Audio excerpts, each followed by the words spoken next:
कुछ रहस्य वक्त के साथ पुराने तो हो जाते हैं परंतु मिटते कभी नहीं। आज मैं आपको एक ऐसी गांव के शहर पे ले जाऊंगा जहां समय थम सा गया। कोतवालीपुर गांव, चारों ओर घना जंगल, बीच में एक छोटी सी नदी और गांव के किनारे एक पुरानी टूटी फूटी हवेली थी। लोग कहते थे उस हवेली में भूत रहती है और कुछ कहते थे वो आत्माएं चैन से सोने नहीं देती। गांव के बच्चे इसे सिर्फ एक डरावनी कहानी समझते थे, सिवाय रिया के।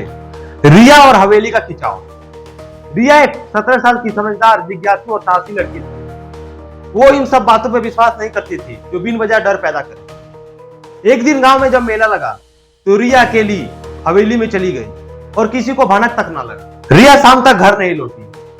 रात हो गई और अगली सुबह कोई सुराग ना मिला। गांव में कोहराम मच गया और लोगों ने तलाशी ली जंगल, नदी के, लेकिन कोई हवेली में जाने की हिम्मत नहीं कर पाए। बूढ़े बुजुर्ग कहे जो उस हवेली में जाता है वो कभी लौटकर वापस नहीं आता। पुलिस और बंद फाइल।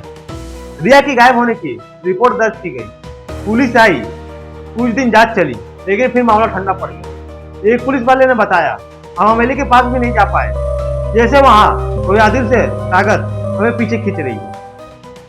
फाइल पे लिख दिया गया लड़की लापता, कोई सुराग नहीं, मामला बंद। 5 साल बाद एक और लड़की गायब। समय बीत गया, गांव की जिंदगी सामान्य चल रही थी, लेकिन ठीक 5 साल बाद एक और लड़की गायब हुई। इस बार उसका नाम नेहा था और उम्र वही 17 साल था। और हैरान की बात यह है कि वो भी उसी दिन, मेले वाले दिन ही गायब हुई। फिर वही डर, वही सन्नाटा और फिर हवेली की ओर उठती सवालों की उंगलियां। अब गांव वालों ने फैसला किया, अब नहीं डरेंगे, अब पता लगा के रहेंगे इस रहस्य को। 3 दोस्तों की रात। 3 नौजवान, मयंक, रोहित और दीपाली, तय करते हैं कि हम खुद जाकर हवेली का सच्चाई का पता लगाएंगे। रात को 11 बजे हवेली में दाखिल होते हैं मोबाइल और टॉर्च के साथ। हवेली अंदर से जर्जर था, लेकिन एक अजीब तरीका से ठंडा भी था। दीवारों पर पुराने चित्र और एक बड़ा सा आईना था। दीपाली को लगा कि किसी ने उसका हाथ पीछे से पकड़ा है, परंतु जैसे ही वो पीछे देखी वहां कोई नहीं था। जैसे ही वो आईने के पास गई, अचानक से दरवाजा बंद हो गया और मोबाइल की लाइट बंद हो गई और पीछे से धीमे से आवाज आई, बचाओ। हवेली का रहस्य खुलता है। तीनों डर गए, लेकिन दीपाली ने हिम्मत किया और आईने के पीछे दीवारों को थपथपाया और उसमें से निकला एक सीक्रेट सुरंग। नीचे उतरते ही एक और तहखाना दिखा, जिसमें रिया और नेहा दोनों जिंदा थे। रिया की आंखों से आंसू बहने लगे। हम 5 साल से हैं, हमें कैद किया गया है। तीनों चौंक गए, लेकिन किसने? तभी पीछे से धीमी और भारी आवाज आई।